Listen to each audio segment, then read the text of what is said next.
Muchas gracias. Muchas gracias, Rider, por la presentación. Muchas gracias también nuevamente a Ideápolis y al Colegio de Abogados de Ayacucho por la invitación.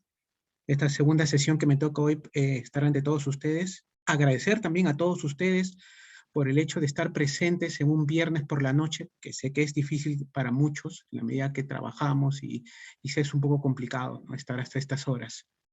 El tema que me ha tocado hoy poder compartir con ustedes es el famoso proceso de amparo. Básicamente el proceso de amparo vamos a tener divididos en dos clases. La primera que vendríamos a tocar un poco de dogmática y la segunda clase estaríamos refiriendo un poco a lo que son los tipos de amparos que existen, cómo han sido desarrollados por el TC y algunos casos emblemáticos como tal. La temática entonces de este proceso, de esta presentación que ahora nos toca, la he dividido en 6 ítems, ¿no? La primera, obviamente la introducción, que nunca está de más con relación a los derechos, a los procesos constitucionales. Un segundo punto, los orígenes, la evolución del proceso de amparo. Un tercer punto que ya está muy de boga, digamos que está muy de moda, mejor dicho, con relación al nuevo Código Procesal Constitucional y su relación con el amparo, que quizás por ahí tomaremos unos minutos adicionales que corresponda. Un cuarto punto con relación a los actos lesivos de los derechos fundamentales. Un quinto y sexto punto trascendentales, básicamente para todos, no solo desde la perspectiva de la filosofía del derecho, sino porque en la práctica nos va a demandar muchos efectos de que si es que llegamos a implementar o a efectivizar este proceso de amparo como partes o como abogados litigantes, vamos a requerir al menos necesariamente estos conceptos. Entonces, empecemos con la introducción. Algo que quizás no llegué a comentar en el primer proceso constitucional denominado del habeas corpus, es cómo es que nace o surgen o de dónde yo puedo obtener estos derechos. Más allá de que algunos de mis colegas hayan podido ya tocar el desarrollo de los procesos constitucionales como tal, en algunas otras casas sí me gustaría o sí me gusta que lo enmarquemos de manera un poco más didáctica o a modo de recordaris. En principio, tenemos que tomar en consideración que estos derechos o estos procesos nacen de la Constitución como tal, ¿sí? Pero no son los únicos que están desarrollados por la Constitución. Son 8 los procesos que están consagrados en la Constitución. Entonces son 8 los procesos constitucionales. Están divididos en habeas corpus, acción de amparo, habeas data, acción de cumplimiento, control difuso, conflicto de competencia, acción popular y acción de inconstitucionalidad. Todas ellas que se encuentran reflejados en los acápites pertinentes que he hecho alusión. Artículos 200, inciso 1, 2, 3, 4, 5, 6, el artículo 202, inciso 3, y el artículo 138 referido al famoso Judicial Review. Ahora, estos procesos, a la par, se encuentran divididos en 2 grandes ramas que tenemos que tomar en consideración. Ya sabemos que son 8 los procesos constitucionales, pero ambos o todos los derechos, en principio, no abarcarán a la finalidad, a una misma finalidad, como es obvio, pero tampoco en términos generales se podrán abarcar en una misma especie, digamos, o en un mismo rubro de tutela.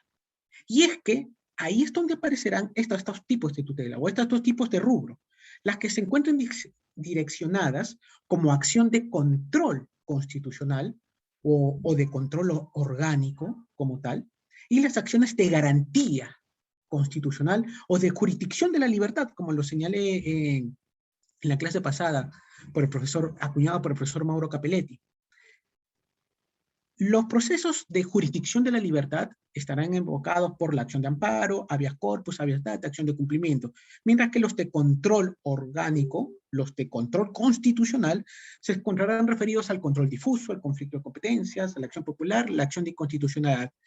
Y básicamente la diferencia entre ambos, si se pueden dar cuenta, en que uno de ellos, en este caso las de jurisdicción de la libertad, protegen de manera concreta las vulneraciones que en específico se haya podido tener a un derecho constitucional, en todo caso a un derecho fundamental, a una persona en particular. Mientras que en el otro podríamos decir en términos muy genéricos que se procede a un control abstracto, digamos, de alguna norma constitucional o en todo caso de las competencias que puede tener un determinado órgano. De ahí que las diferencias partan no solamente por este objeto que acabo de señalar, sino incluso también con relación a las sedes, porque las tramitaciones son diferentes. Llámese que las acciones de jurisdicción de la libertad estarán encaminados hacia el Poder Judicial y terminando en el Tribunal Constitucional, mientras que las acciones de control orgánico, más allá de la legitimidad que a ello les invoca, y de manera pertinente, se evidencia que muchos de ellos se inician solo en el Tribunal Constitucional. Y por ahí algunos pocos que pueda tener un mix de ellos, como pueda ser el control difuso, en el que puede iniciarse una petición de control difuso dentro de un proceso de jurisdicción de la libertad, porque obviamente no es autónomo como tal, y terminando en el TC, ¿no? Y el famoso caso que se me viene a la mente es el de la reelección, que ya está quizás por demás volverlo a mencionar. Y únicamente de competencia vendría a ser la acción popular con relación al Poder Judicial. Únicamente tiene competencia, no llega al TC. Entendido ello, con relación a la introducción de los procesos constitucionales para poder identificar, caray, en dónde estamos, en cuál de estos dos grandes rubros estamos, con relación al estudio de la acción de amparo, nos es pertinente ahora tocar el tema de la evolución constitucional, el tema de cómo es que nace el proceso de amparo y cuál ha sido su desarrollo. ¿Qué es lo que ha pasado? Aspectos trascendentales, que siempre es bueno y siempre será conocer un poco de historia. Como señalamos en la clase pasada, en la clase de habeas corpus, habíamos indicado que el habeas corpus como tal nació por ley en 1897 en defensa de la libertad personal. Después, por ley 2223 de 1916, se permitió la protección de otros derechos, ya que eran distintos al de la libertad personal. Ahí estoy colocando como ejemplos que el honor, libertad de prensa, propiedad, entre otros, que finalmente tuvieron eco en la Constitución de 1933, para que así se disponga la ampliación de la protección del habeas corpus a los famosos derechos individuales y sociales. Podríamos entonces asemejarlo en este punto que, a revés de lo que hicieron en México con relación al juicio de amparo, el habeas corpus lo protegía todo. Entonces, es aquí donde se determina que sea necesario su regulación a través de una vía legislativa, porque obviamente, como sabemos, la Constitución no lo puede decir todo, ni lo debe tampoco. Se instruyó en el Código de Procedimientos Penales de 1940, regulándose el tema de la libertad personal, la manera como el habeas corpus procedería con la libertad personal. Y por decreto ley de 17.083 del año 1968, se reguló el procedimiento en cómo podría ser la tutela de este derecho, de este mecanismo de habeas corpus, hacia los demás derechos. Entonces, aquí, como señalé en la clase pasada, se evidenció una suerte de habeas corpus en lo penal y habeas corpus en lo civil. Ahora bien, todo aquello que acabo de mencionar hace alusión al habeas corpus. Efectivamente, es una suerte de recordar y que estoy volviendo a indicar de la clase pasada. Pero ello no quita que en los hechos o en la práctica se haya establecido o simplemente se haya configurado como una suerte de amparo, que se haya tomado conciencia que el nacimiento del amparo o la manera como se llegaban a proteger, estos otros derechos constitucionales nacían en su momento de aquel nomen juris que le daba el constituyente o el legislador al habeas corpus, y que en naturaleza era un amparo, ¿sí? La Constitución de 1979 fue la que finalmente pone los puntos sobre las íes y llama las cosas como son. En este caso se consagra el habeas corpus, se consagra el proceso de amparo. Se adquiere entonces pues rango constitucional en la Constitución de 1979. Se señala así en su artículo 295 que la acción y omisión por parte de cualquier autoridad o funcionario, persona que vulnera o amenaza la libertad individual, dará lugar a la acción de habeas corpus. Y la acción de amparo cautela los demás derechos reconocidos por la Constitución que sean vulnerados o amenazados por cualquier autoridad. Y hacían alusión a su vez al mismo trámite. De manera muy sencilla, se llegaba a ejemplificar que el habeas corpus protegía la libertad personal y el amparo llegó a proteger a los demás derechos que estaban consagrados en la Constitución como tal. Ambos tenían el mismo trámite. Estamos hablando de la Constitución de 1979. Se hacía alusión también en su artículo 298 a la facultad que tenía el aquel entonces Tribunal de Garantías Constitucionales para poder conocer en casación las resoluciones denegatorias de habeas corpus y acción de amparo, agotada ya la vía judicial. Ello, como en todo Estado constitucional, en todo Estado de Derecho, merece tener una regulación para que pueda ser efectivo en la práctica y no sean meras declaraciones o meras declaraciones bien intencionadas. Salió entonces la famosa ley de habeas corpus y amparo, la ley 23.506 del año 1982. Esta ley que estuvo mucho tiempo vigente, claro que sí, elaborada, ya seguro por algunos constitucionalistas, maestros, que de seguro recordarán, como son el profesor Domingo García Vilaunde, Alberto Borea Odría, entre otros, de que a su vez José León Barandiarán Hart también, muy reconocidos, que a su vez llegaron a captar doctrina, tanto a nivel doctrina comparada y de especializada, que ya había desarrollado temas, al menos en lo que era protección del amparo, de sus pares argentinos y mexicanos, tanto su doctrina y su legislación, aplicándolo así al desarrollo peruano. Aquí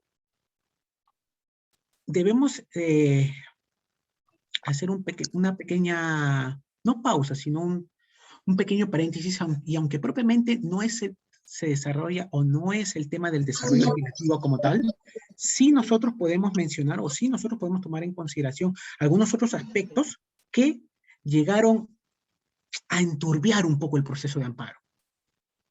Quizás no recuerden mucho algunos sucesos en concreto, pero estoy muy seguro que todos nosotros, todos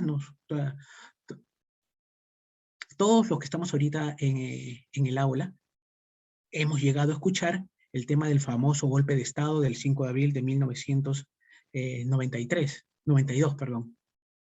A todo esto, si es que hay alguna pregunta, nuevamente, hay alguna duda, gustoso yo de poder responderlo en el momento que ustedes me lo hagan así de pertinente conocimiento.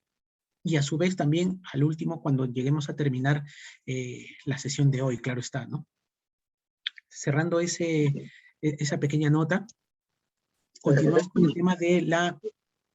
Doctor, buenas noches. Buenas noches. Sí, le estaba escuchando. Doctor, en cuanto a eso del 5 de abril de 1992, que un poco se ha distorsionado la acción de amparo, no sé si puede explicar al respecto. Sí, por supuesto, claro que sí, en eso iba. ¿Por qué? ¿Por qué hablamos que se ha habido una suerte de desnaturalización del proceso de amparo? Sin ánimo de adelantar lo que ya vamos a llegar a escuchar en líneas siguientes, sabemos que el amparo se erigió como un mecanismo potente de protección de los derechos fundamentales, de los derechos constitucionales, frente a cualquier amenaza o lesión de los mismos. Eran necesarias de obtener una tutela urgente, idónea y también eficaz por parte de aquel que se había sentido lesionado como tal. Entonces, ¿qué es lo que ocurrió a partir del 5 de abril del 92? Señalamos un primer punto, y es que se instauró el decreto ley 25.433. ¿Qué es lo que señalaba este decreto ley? Que con relación a las medidas cautelares, se restringió su uso como un mecanismo rápido para suspender cualquier lesión de un derecho fundamental. Ustedes saben que dentro de un proceso constitucional también es factible, al menos en el proceso de amparo, la interposición o la presentación de alguna medida cautelar que me pueda llegar a asegurar a mí la eficacia de la resolución final como tal. Entonces, este mecanismo, finalmente en la práctica, se veía un poco coartado, en tanto que para poder ser otorgado como tal, se tenía que correr traslado de dicha petición al agresor.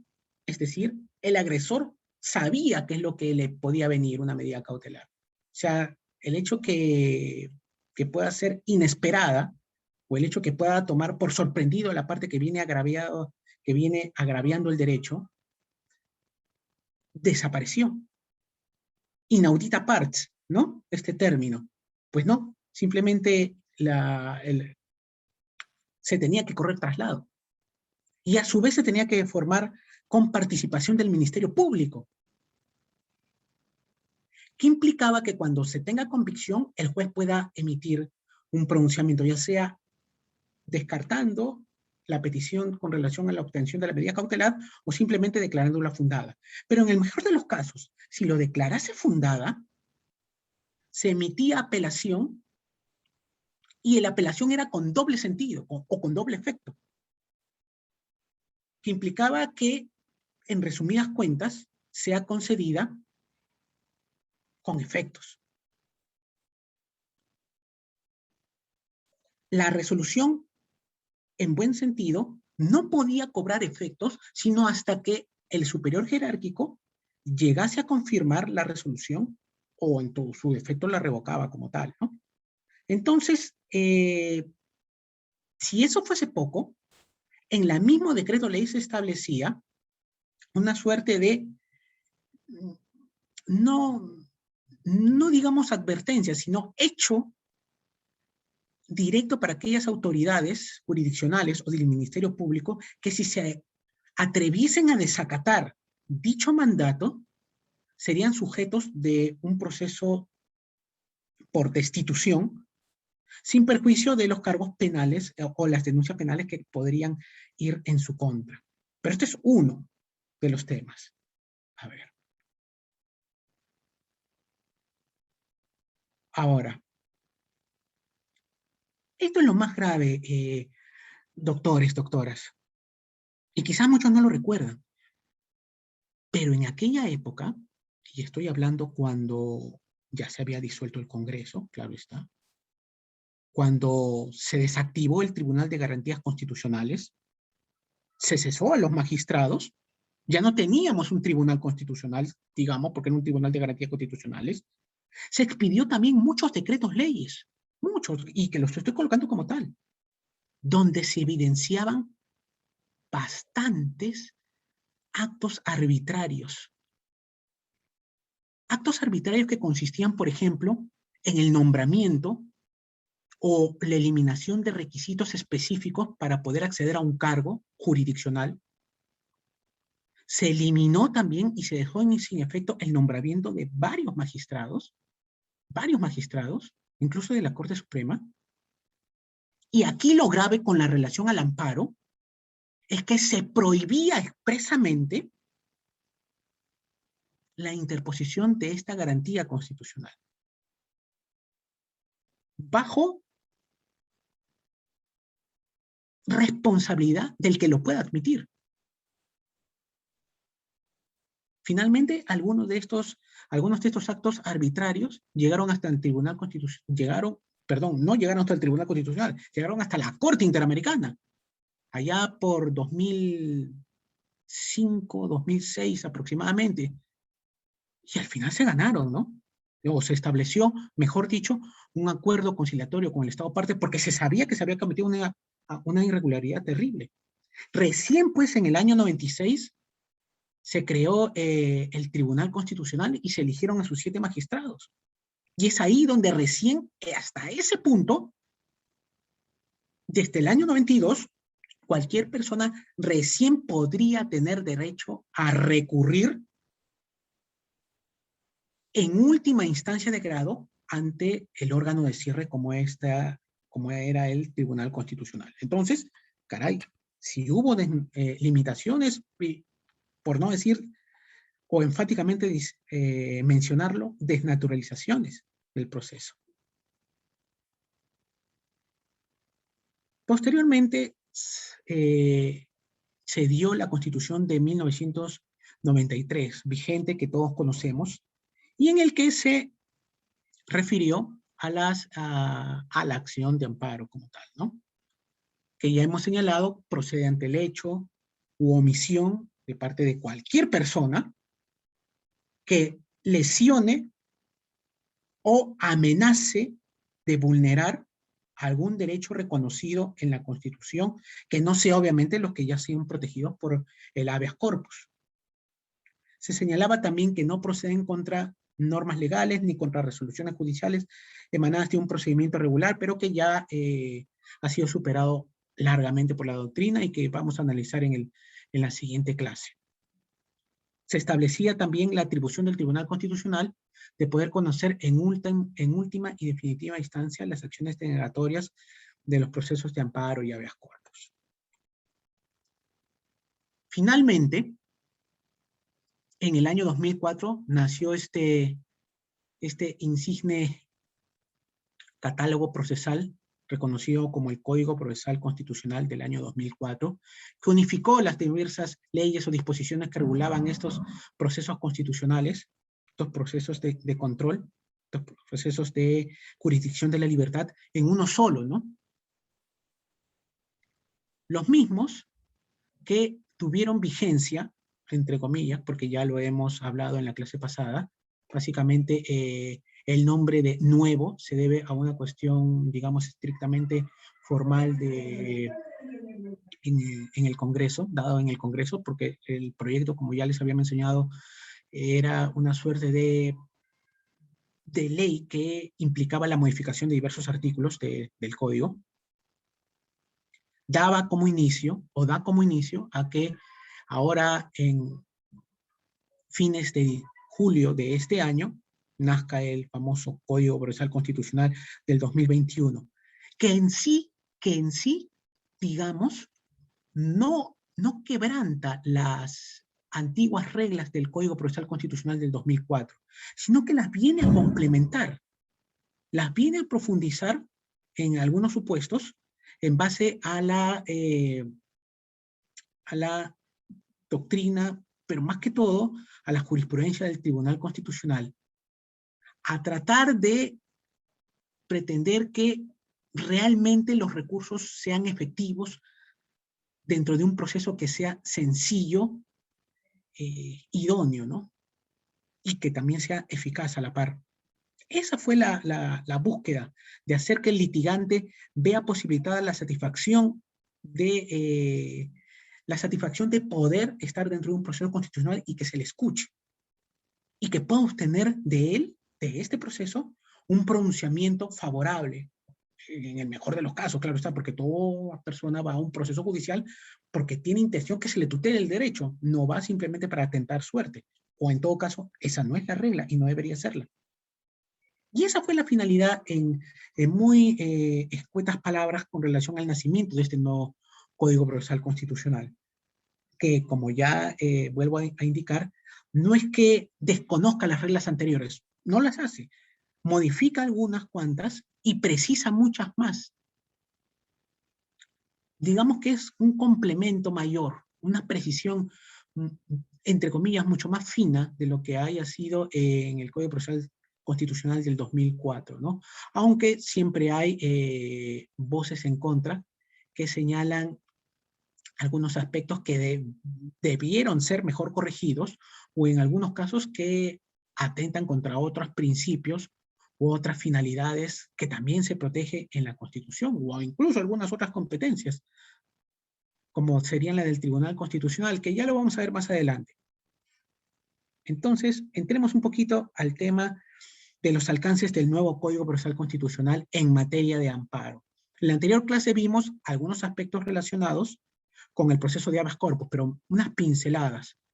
Esta vez sí he tratado de poder tomar en consideración un poco más, porque, queridos amigos, amigas, el proceso de amparo es el que no solo el que mayor carga procesal tiene y tendrá siempre en cualquier estado constitucional de derecho, sino porque es el que básicamente casi todas las reglas o casi todos los principios que están así contenidos en el Código Procesal Constitucional les son de común acuerdo o las comparten, sin perjuicio de las específicas señaladas para los demás procesos constitucionales, como el de acción de inconstitucionalidad, popular, conflicto de competencias.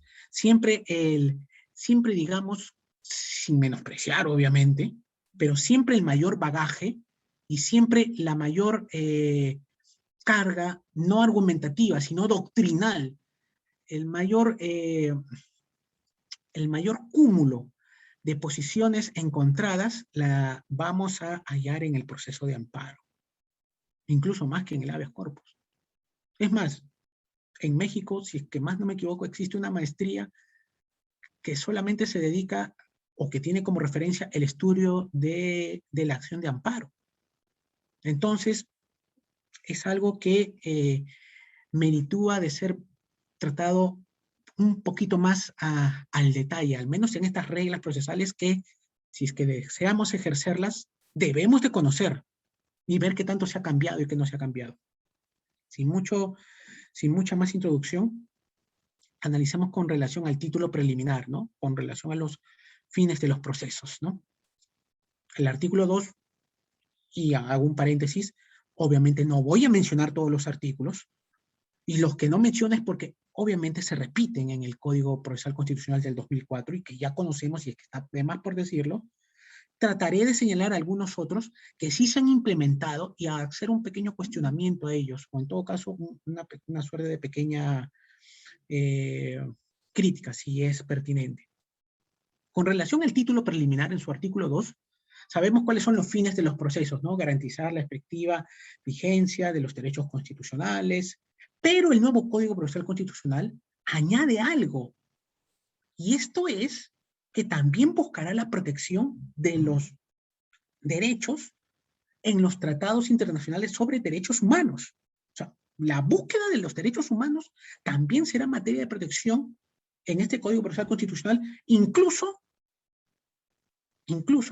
así como tal, no hayan sido positivizados en el ordenamiento jurídico. O sea, acá da un cambio importante que pocas veces lo llego a escuchar.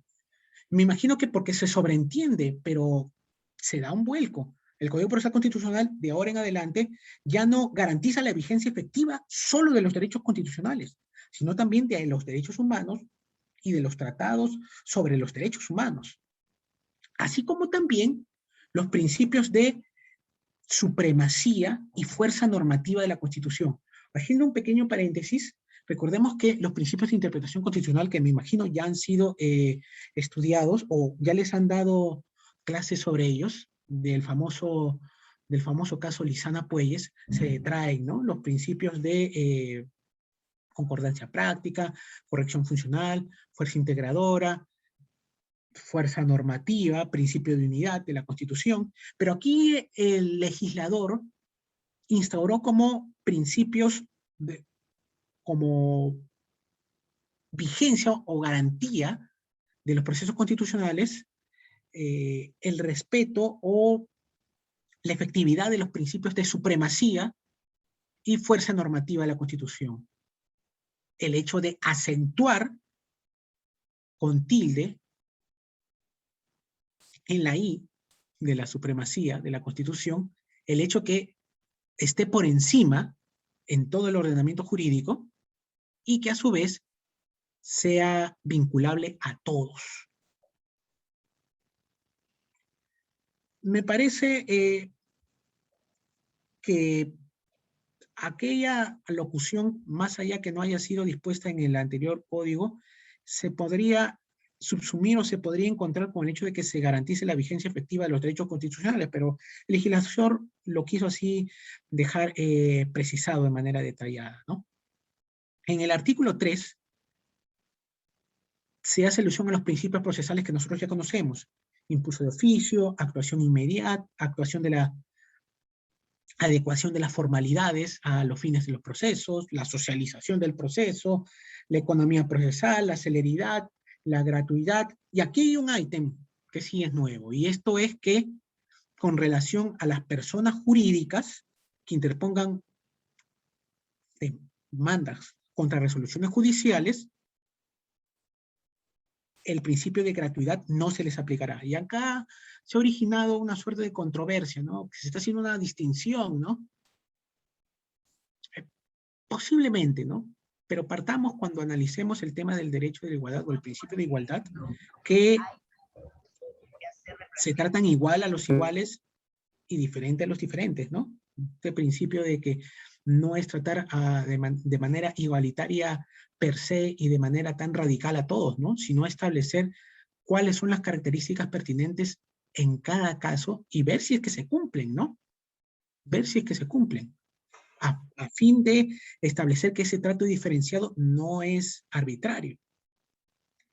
Y en este caso, pues, lo primero que saltaría sería el hecho que, al menos, que siempre vemos, las ONG se vean un poco, digamos, mermadas, ¿no? Con el hecho de los costos. No es que tampoco sea una millonada el gasto de los aranceles judiciales en un proceso judicial, salvo que se ostente por el pago de tasas excepcionales, ¿no? Como recursos excepcionales, llámese como de casación, que acá no hay, y que veamos cómo lo desarrollan o cuáles son las que se van a adecuar según el Poder Judicial y su tabla arancelaria, porque hasta antes del código, de este nuevo código, no se cobraba ninguna tasa para ningún proceso arancelario, ¿no? Para ningún proceso constitucional.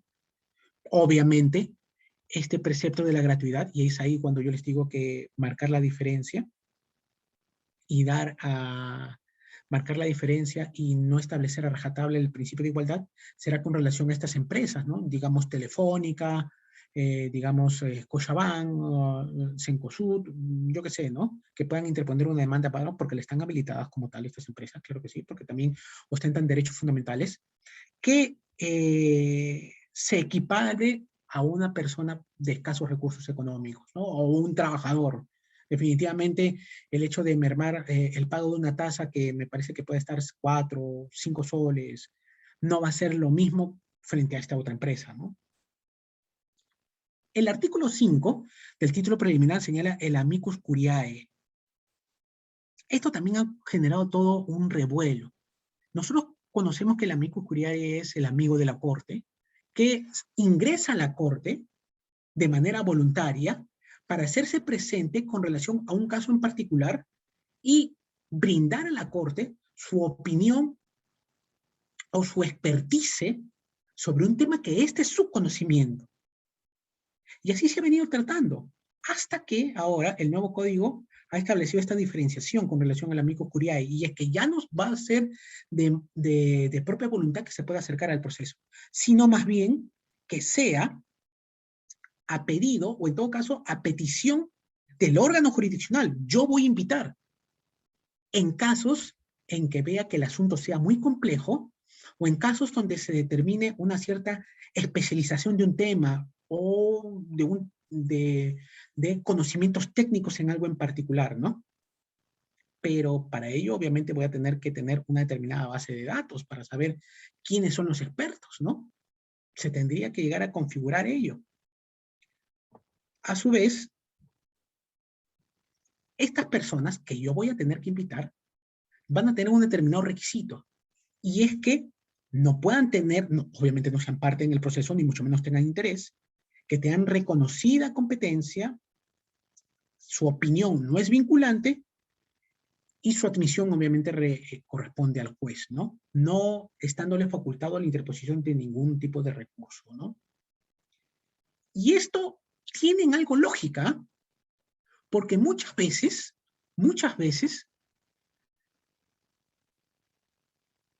o es posible, mejor dicho, para para no sujetar algún tipo de controversia, es posible que un amicus curiae se presente ante el Tribunal Constitucional, paréntesis, acá el amicus curiae no solo es factible de poder ser invitado por parte del TC, sino por parte del juez, por parte de la sala, por parte de la Corte Suprema, o sea, no hay ningún problema. Cierro paréntesis con ello. En este caso, el amicus curiae, o en esos casos, mejor dicho, podría, cuando se apersona voluntariamente al proceso, según la atención del antiguo Código Procesal Constitucional, tener algún interés por alguna de las partes, y que obviamente no lo manifieste per se como tal, porque sería ilógico, y se haga presente con algún tipo de informe, ¿no? O algún tipo de estudio, o algún tipo de análisis. Quizás, y acá puedo llegar a generarse la suspicacia, no por el mero hecho de que se esclarezca un caso en particular y se haga justicia, sino porque quizás existan intereses que vayan más allá de este mero ámbito de obtener justicia. Y es ahí donde el legislador, entiendo yo que esa ha sido la idea, haya puesto estos parámetros determinados por sobre todo no que venga, sino que se invite. Ahora, la práctica constitucional a nivel internacional es diferente, ¿no? Es diferente. Y lo usual es que ellos vengan, ¿no? Y no que se invite como tal. Ese es otro punto también a tomar en consideración. En el tema de los precedentes, en el artículo 6, cuando hacemos los precedentes del Tribunal Constitucional o los precedentes de la Corte Suprema, que de por sí ya son obligatorios, por eso son precedentes, además lo que se diga vinculantes, valga la redundancia, se entenderán con relación a la obtención de una sentencia con calidad de cosa juzgada, pero que a su vez lo indique como tal.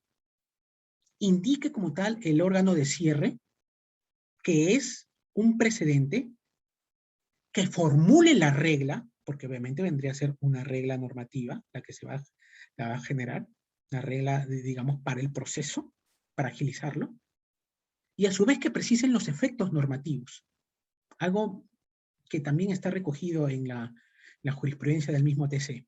Pero acá viene un punto que ha originado también un cisma con relación a al mismo Tribunal Constitucional, y es que ya una sala del TC no va a poder emitir un precedente vinculante. Se va a requerir de por lo menos para su creación, modificación y otro, por lo menos 5 votos favorables por parte de todo ese colegiado, que son de 7 magistrados, ¿no? No va a ser tan fácil ahora cambiar un precedente vinculante, ni mucho menos crearlo, modificarlo. Mientras que para la Corte Suprema solamente se requeriría 4 votos. En el caso, llamémosle de Acción Popular, porque es un órgano de cierre. El artículo 6 del control difuso. Lo llamativo aquí, con relación al anterior código, es que se ha eliminado el tema de la consulta, elevación en consulta. Así, más allá si hayan o no apelado de la resolución que declara la inaplicabilidad de la norma. Entonces, ya no es necesario que se vaya en consulta. Pero se refuerza, o en todo caso, se hace precisión nuevamente los aspectos que se debe tomar en consideración cuando el juez declare la inaplicabilidad de la norma al caso concreto. Y esto es que el acto cuestionado que me afecta a mi derecho se basa o se sustenta en una norma que es inconstitucional. O sea, no obra de por sí, sino obra bajo el manto de una norma que es inconstitucional.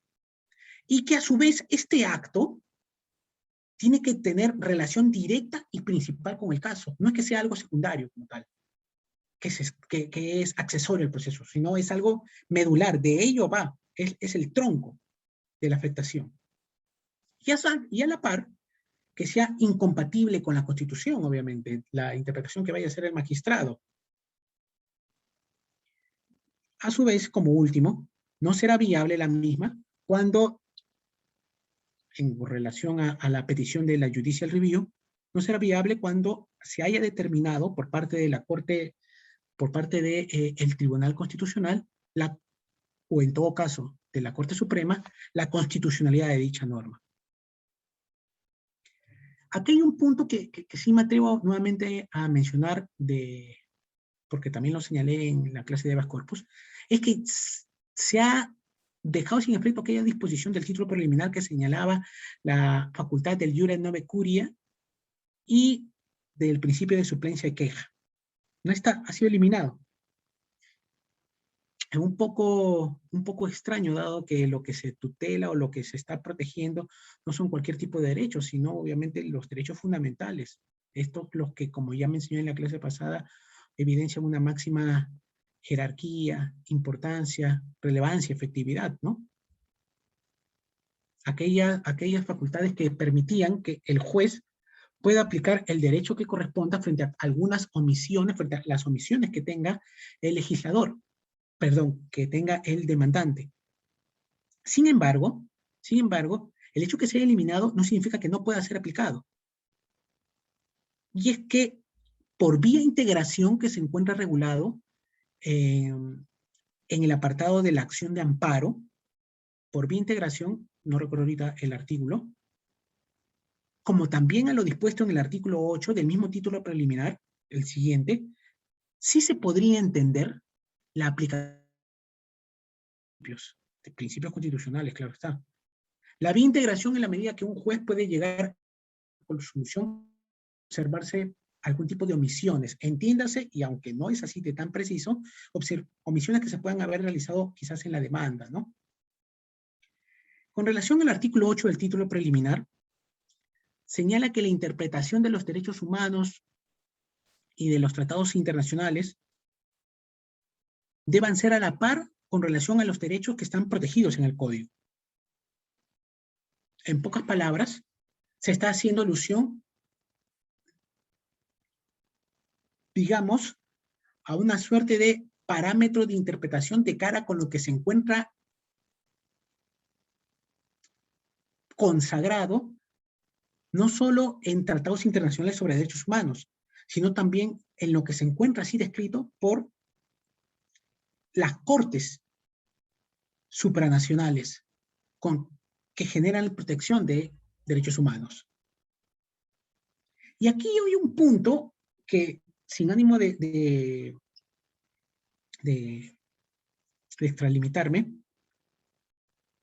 ha generado un cisma, digamos, en la doctrina, y que mucho tiempo también se ha venido considerando.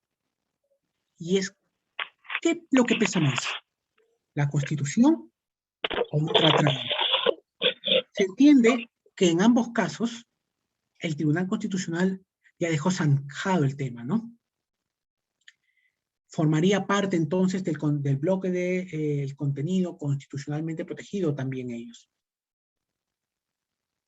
¿Quién pueda estar más? ¿Quién pueda estar arriba? ¿Quién puede estar abajo? Y aquí entiendo yo que la intención del legislador fue decir que frente a cualquier tipo de acto que determine la afectación de un derecho, podré yo remitirme a un tratado internacional, a una norma internacional o a una norma constitucional y determinar cuál de las dos pueda mejor proteger el derecho que está siendo objeto de tramitación.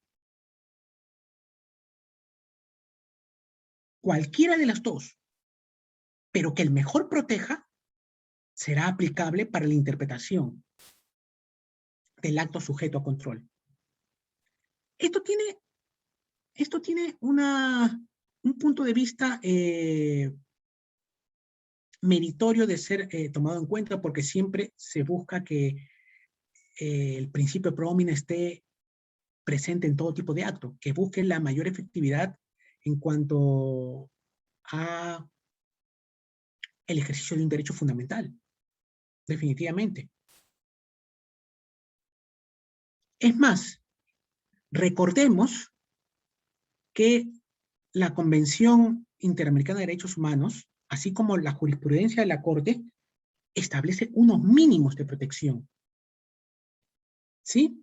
Establece unos mínimos de protección, mientras que los máximos serían aquellos que puedan desarrollarse dentro del ordenamiento jurídico nacional. Pero acá viene el cuestionamiento y el tema del cisma. ¿Y qué es? Que una persona, o en todo caso un Estado parte, no puede alegar el derecho interno para desconocer un tratado internacional. Clarísimo en la Convención de Viena, en su artículo 27, sobre el Tratado de los Tratados. Entonces, ¿cómo yo podría desconocer una norma convencional, porque la desconozco, y aplico mi norma interna? Caray, estoy desconociendo un tratado que justamente he tomado en consideración, que debo de respetar. O sea, ahí hay harto que podamos llegar a, llegar a, llegar a comentar. En el artículo 9, una aplicación supletoria. No entiendo mucho la intención del legislador cuando se señala que en el caso de vacío o defecto, del código, se aplicará la jurisprudencia del Tribunal Constitucional o de la Corte Interamericana, y luego los códigos procesales. Pero no se debería entender mejor que cada uno de los dispositivos del Código Procesal Constitucional deban siempre ser interpretados a la par con la jurisprudencia de la Corte Interamericana o del Tribunal Constitucional. ¿Por qué solo en defecto? Yo creo que ahí no hubo un buen juego de palabras con relación a la finalidad que quería tener el legislador. En todo caso, los códigos procesales serán supletorios, sí, pero los arroja a digamos, a un tercer o cuarto punto, ¿no? Dejando sin efecto también, o no tomando en consideración, los que estaban en el anterior código, con relación a los principios generales del derecho y a la doctrina también. En cuanto a las disposiciones generales de los procesos constitucionales, en este caso, que también abarca al amparo, ya nosotros conocemos en su artículo 1 cuál es su finalidad, ¿no? En general, que es retrotraer las cosas al estado anterior de la vulneración o amenaza de vulneración de un derecho constitucional. Y agrega el nuevo código sin perjuicio de las demás responsabilidades que se pueda acarrear. Ya no del tema penal, ya no es el tema de las responsabilidades penales. En pocas palabras, si se me ha restringido y vulnerado mi derecho fundamental y es acreditado como tal en un proceso constitucional, tranquilamente yo me encuentro expedito de poderme irme a la vía civil a solicitar una suerte de indemnización por daños y perjuicios. Realmente es factible como tal. De manera clara lo dice el artículo 1. El artículo 2, la diferencia con el habeas corpus al momento de la demanda, porque sabemos que el habeas corpus solamente es una mera, si es que yo deseo, una mera recuento de los hechos que originan la afectación a la libertad personal. Sin embargo, en el amparo sí le establecen determinados requisitos, ¿no? Que ya sabemos que debe ser por escrito, por el tema de identificación del derecho, el tema de la firma del letrado, las direcciones procesales, el petitorio, eso lo conocemos. Pero lo que hace alusión y que es pertinente es que se ha dispuesto que se puede interponer la demanda de amparo en el idioma donde predomine en determinados lugares. Llámese el quechua, el aymara y las demás lenguas, ¿no? El artículo 4, por ejemplo, también hace una nueva aparición al proceso de amparo, y es con relación a la defensa pública. Y es que las personas con insuficiencia de recursos económicos o en estado de vulnerabilidad podrán solicitar la asistencia letrada. Esto es algo que es, caray, importante para los procesos constitucionales, en donde la persona no se sienta desvalida, en que la persona sienta que frente a la afectación de un derecho fundamental puede existir un letrado que de oficio llegue a tutelar tu derecho. Es más, se puede indicar que pueda pedir o se me puede otorgar a mí la defensa de un letrado especializado en derecho constitucional, pero obviamente esto va a acarrear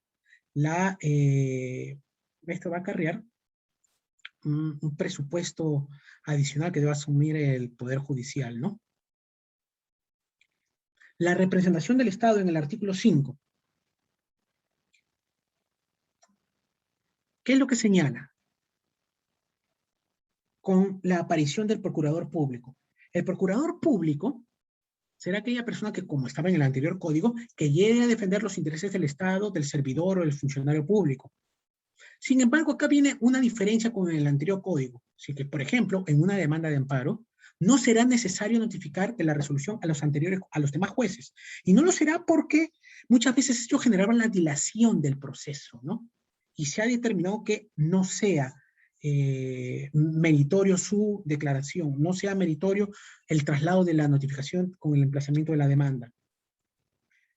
Me parece que ha habido una resolución en Arequipa que declara inaplicable este extremo. La verdad que no le he leído la resolución, pero yo entiendo que no es necesario, porque si es que yo como juez entiendo que es necesario notificar de la resolución a un juez, porque éste le puede afectar el derecho, le puede afectar, obviamente, a sus intereses, yo podría integrar y realizar una suerte de acumulación subjetiva, porque el mismo Código Procesal Constitucional actual me lo permite.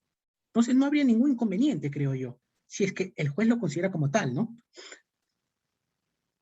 El artículo 6, que ya lo hemos comentado, los famosos, la prohibición de rechazo liminar, ¿no? Que ya lo hemos comentado regularmente hasta en la acción de habeas corpus, ¿no? Y los procesos orgánicos, no hay rechazo liminar, no existe la prohibición de rechazo liminar, solamente con relación a la jurisdicción de la libertad, ¿no? Ahora, las causales de improcedencia. Las causales de improcedencia que antes se regulaban en el artículo 5, ahora se encuentran en el artículo 7, que son básicamente las mismas, ¿sí? Son básicamente las mismas. El hecho y el petitorio no están referidos al contenido constitucionalmente protegido, que esto lo vamos a desarrollar más adelante. El tema que existan vías específicas igualmente satisfactorias, que también lo vamos a desarrollar más adelante, salvo el habeas corpus, que el agraviado haya recurrido previamente a otro proceso judicial para pedir tutela respecto de su derecho constitucional, que esto ya lo sabemos básicamente. Me voy a un proceso, no sé, laboral, y a la par estoy metiéndome en un proceso de amparo, ¿no? El tema que no se hayan agotado las vías previas, como en un proceso administrativo, salvo aquellos supuestos que son regulados por el Código Procesal Constitucional, en el tema de habeas corpus, claro está. El tema de la litispendencia, cuando se trata de la interposición de dos procesos constitucionales, ¿no? O sea, a la par se encuentra el mismo. Interpongo dos demandas de amparo similares bajo la triple identidad, ¿no? Que vendría a ser el tema de mismas partes, causa petendi y mismo petitorio como tal.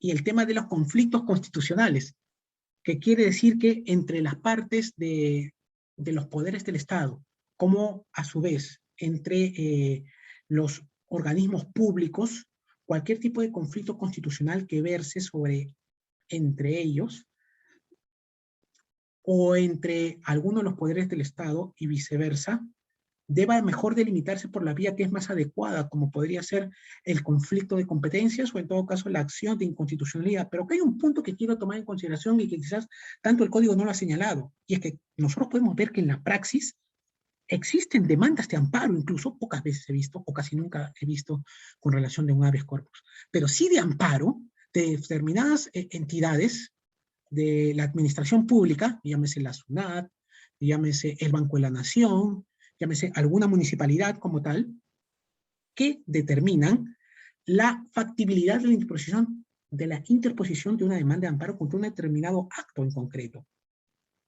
y que tiene pronunciamiento ante el Tribunal Constitucional.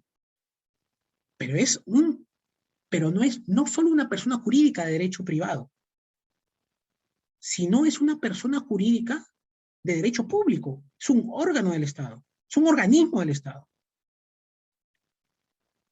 Y aquí el Tribunal Constitucional en la sentencia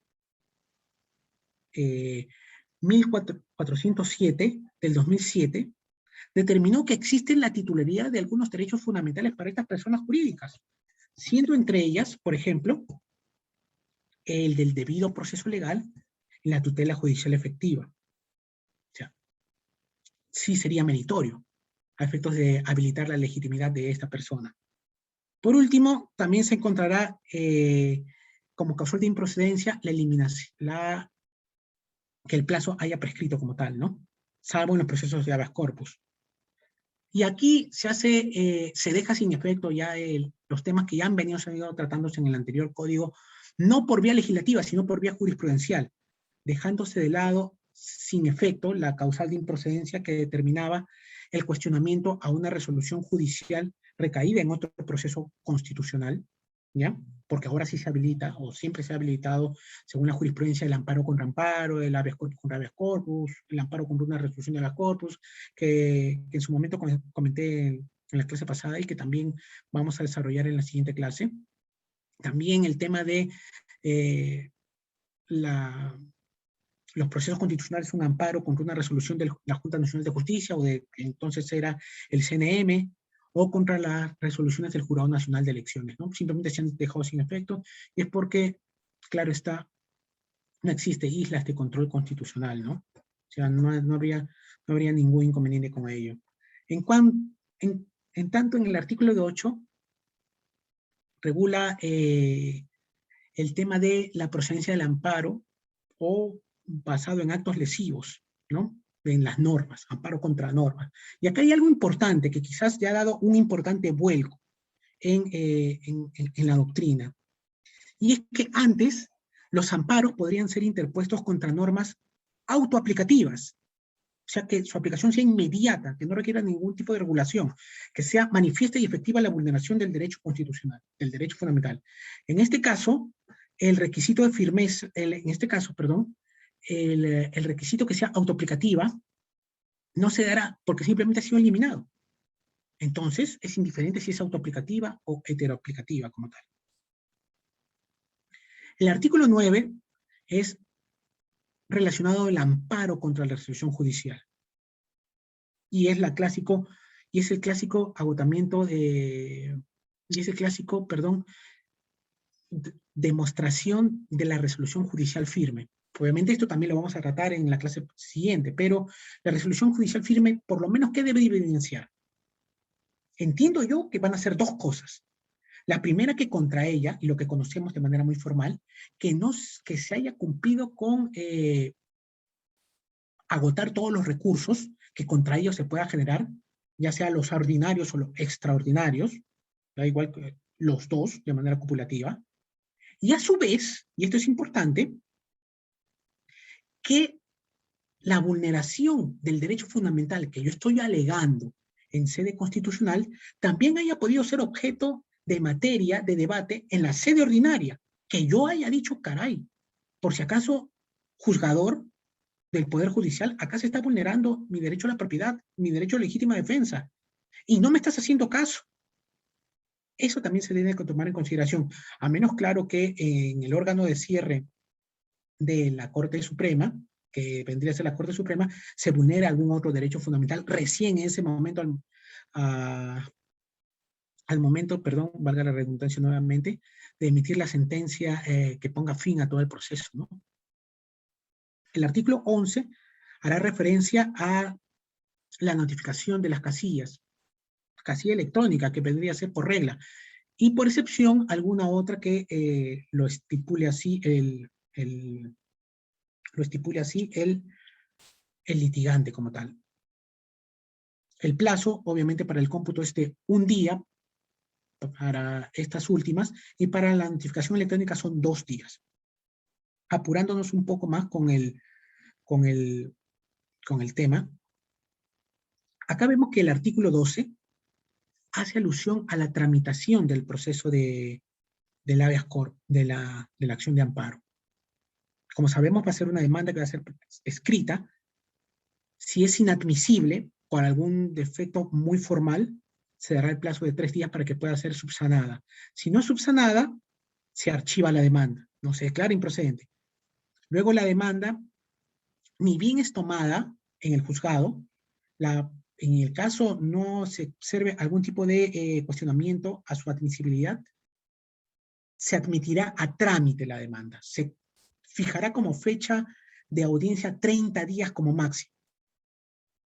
En ese acto y en esa resolución que dispone cuál es la audiencia única, se también notificará de dicha resolución a las personas que considere pertinente porque se les puede estar afectando su derecho, claro está, y esencialmente se correrá traslado al demandado de la causa, para que en un plazo de 10 días pueda contestar la demanda. Recordemos que se eliminó la improcedencia liminar.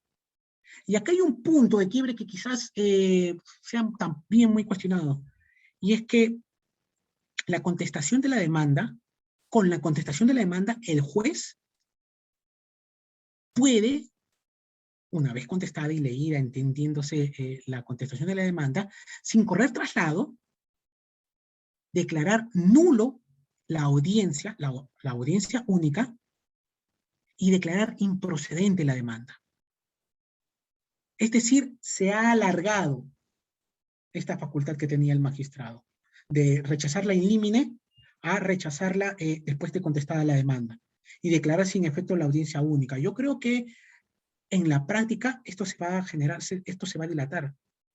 En la práctica esto va a ser que ya no se rechace in limine la demanda, sino que simplemente se admita trámite, se corra traslado de la demanda, de la contestación de la demanda, y luego se declara improcedente, a efectos de no generar más carga, aunque la carga va a estar porque ese proceso o ese expediente va a estar por lo menos un par de meses en el juzgado, ¿no?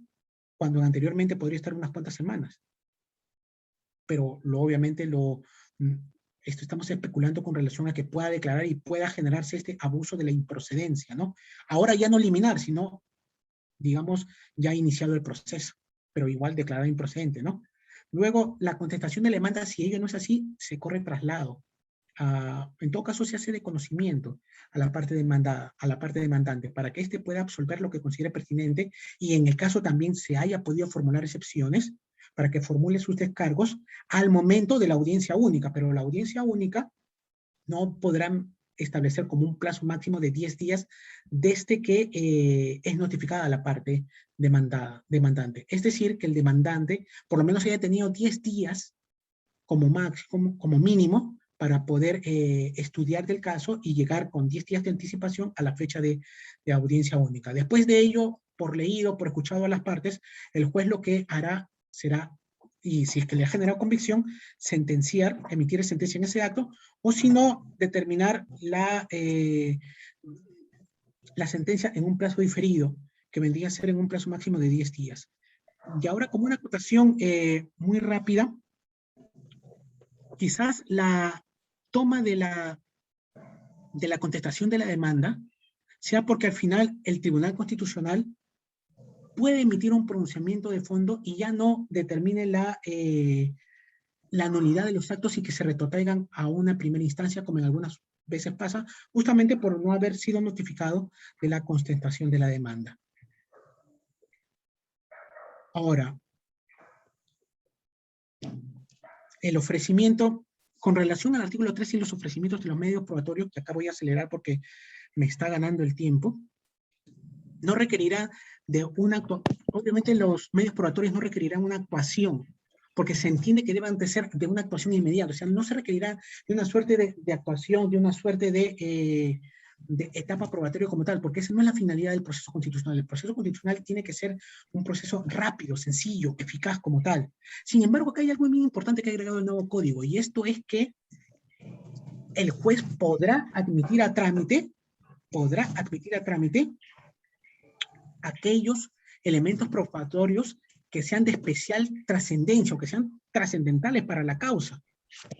Incluso si se producen luego de la interposición de la demanda, o incluso si es que han sido conocidos después de la presentación de la demanda. Pero todo ello será pertinente hasta antes de la audiencia. Si es que eso se produce después de la audiencia única que ya hemos señalado, definitivamente se tendrá que hacer valer el derecho ante la instancia superior o ante el Tribunal Constitucional. Y es aquí en el artículo 14 donde estoy haciendo alusión a la integración de la decisión que me he referido antes con relación al iure nove curia y al principio de suplencia de queja deficiente. Una cuestión de poder llegar a cuestionar ahí es que el mismo código señala la posibilidad de poder digamos, subsanar las nulidades. Caray. Yo recuerdo bastante que en los primeros ciclos de la carrera se entiende que las nulidades no se pueden subsanar, ¿no? Son insubsanables las nulidades, pero aquí se tendría que generar una suerte de atención mayor. Un segundo, por favor.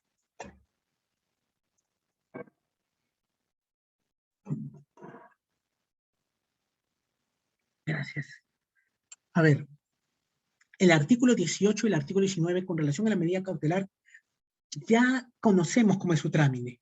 Ya sabemos que se requiere de la apariencia, peligro de demora, la adecuación, que también no afecte el orden público y también se tiene que observar qué tanto es el perjuicio que le puede ocasionar a la parte contraria, ¿no? En este caso, al demandado. Se eliminó en ese contexto, el nuevo código, la medida especial de medida cautelar contra actos de la administración de los gobiernos regionales y municipales, ¿no? En el artículo 21, ya hemos hablado que los medios probatorios no requieren ningún tipo de fundamentación y se expresa ante los agravios ante la sala que corresponda, porque esto es nuevo, pero ya lo hemos hablado antes. En los plazos no cambian, son de 3 días, y se da la facultad de generar la famosa apelación por salto en los procesos donde ya se encuentre con una sentencia con calidad de cosa juzgada y haya sido y esté en proceso de ejecución. Cuando se verifique que no se ha dado cumplimiento, se ha generado una inacción, o simplemente se decide en contra de lo que en su momento se resolvió. Y eso se podrá facultar para que la persona pueda ir ante el mismo Tribunal Constitucional. Pero el Tribunal Constitucional ha dicho que no procederá, o en todo caso, en este caso, el legislador no procederá en caso que sea una suerte de tipo de obligación progresiva o en el caso que se esté cuestionando algún tipo de cuantía o monto. Acá viene el supercuestionamiento del RAC, ¿no? Y es que a la par como se ha eliminado también la improcedencia liminar, se ha eliminado también el tema de las sentencias interlocutorias. Y el tribunal y el legislador, y esto es sumamente interesante, muchachos, señoritas, se ha eliminado el tema o la facultad de que el TC emita una sentencia interlocutoria y ya no se puede recurrir en una audiencia para dar nuestros informes orales y lo que se acostumbraba a hacer. Ahora, lo que se ha dispuesto es que se disponga obligatoriamente una vista de causa y se permita el ejercicio de la defensa. Y en caso ello no ocurra, incurrirá en nulidad. Y esto es básicamente por los votos de los profesores Ernesto Blume y Ferrero Acosta, ¿no? En donde en todas las sentencias del Tribunal Constitucional y donde ellos formaban parte y si se metía una interlocutoria, se indicaba pues la afectación del derecho al acceso a esta última instancia, ¿no? Al derecho de la vulneración a la legítima defensa, quizás, ¿no? El acceso a la justicia constitucional, ¿no? Esto tuvo como mérito el hecho que la expedición de la sentencia interlocutoria por la diversa carga procesal que manejaba el TC también, ¿no? Pero a la par, en contrario, fue también el hecho del uso indiscriminado de este precedente Vázquez Romero, ¿no? Que se indicaba la suerte de plantilla, a muchos procesos, porque supuestamente no se evidenciaría, ¿no? Esta suerte de ausencia de trascendencia constitucional, que ya vamos a hablar más adelante, ¿no? Y muchos otros, ¿no? Pero si es que se va a organizar y si es que se va a obligar que todas las causas, que todos los procesos tengan vista de causa con audiencia, y a la par que se genere la presentación de alegatos e informes orales y todo eso, generaría una suerte de mayor dilación según una posición contraria, claro está, o en todo caso que se requeriría más personas, ¿no? Un punto aquí importante y que es calientito, recién salido del horno, es la resolución, digamos, administrativa que acaba de notificar el Tribunal Constitucional hace pocos días, hace menos de una semana. ¿Y qué es lo que dice el Tribunal Constitucional? Y acá le da la vuelta a la ley, digámonos de manera muy criolla, ¿no? Y en el cual le dice al legislador, o en todo caso deja constancia de que por si acaso yo voy a fijar fecha, vista y causa, pero entre comillas será una fecha de vista de causa interna, sin audiencia, una vista de causa a puertas cerradas. Y si lo estima pertinente, podrá llegar a, y si lo estima pertinente, y si considera que la demanda sea declarada fundada, porque hay mérito para que se pronuncie en el fondo, anunciará que va a existir audiencia, una audiencia única, sin perjuicio que cuando señale la vista de causa, a la par permita que las partes puedan presentar sus alegatos por escrito. Y entonces ya no se afecta el derecho de defensa, entre comillas, porque te puedes tú presentar tus alegatos por escrito y a la par no es que no se señale vista de causa, se señala, pero es una vista de causa interna, no abierta al público donde no hay participación. Y es que el legislador obviamente no señaló como obligatorio que se realice una audiencia pública, ni el término audiencia lo señaló, simplemente de que se realice vista causa, y eso es lo que están haciendo. ¿Y qué es lo que yo puedo afirmar? Que en la práctica existirá una suerte de sentencias interlocutorias que quizás no sé con el mismo nombre. Paréntesis, a todo ello, ¿una ley puede dejar sin efecto un precedente vinculante? ¿O el precedente vinculante, qué tanto puede dejar sin efecto una ley? Hemos conocido que las resoluciones del Tribunal Constitucional pueden dejar sin efecto normas con rango de ley, claro está. Pero que pase a la par, que el legislador puede pedir una ley indicando que no me gusta un precedente vinculante, un poco complicado, ¿no? Que en la práctica eso es lo que se habría tratado de generar, ¿no? Y al final no tuvo repercusión alguna.